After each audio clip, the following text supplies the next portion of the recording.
Terence Eden. I'm a computer scientist, and I'm paranoid. Are the NSA reading my emails? Can David Cameron see my Snapchats? Can Vladimir Putin look at who I'm swiping on Tinder?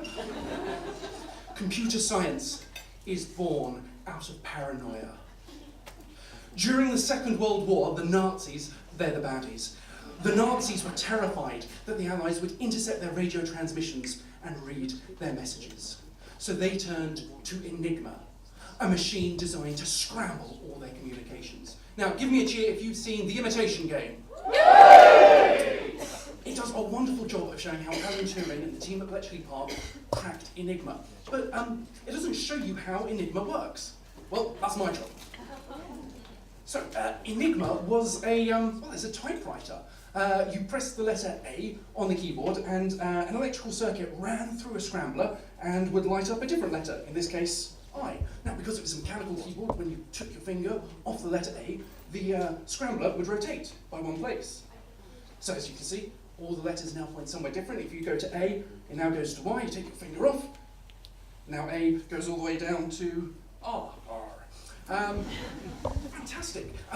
Used correctly with multiple rotors, Enigma had 150 million possible combinations. It was close to impossible to break. It was so hard, we literally had to invent the first computers in order to do it. But Enigma contains a fatal flaw, and it is a flaw born of paranoia.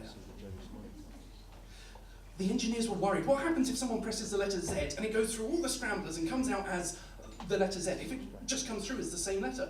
They thought that if enough of these unscrambled letters were in a message, it would be really easy to crack the code. But as it turns out, that's not the case. When you intercept a message, you've no way of knowing what's the scrambled and what's the unscrambled letter.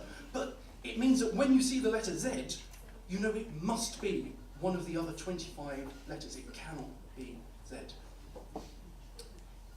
If the Germans hadn't made this paranoid mistake, the machine that Alan Turing built would have needed to have been faster.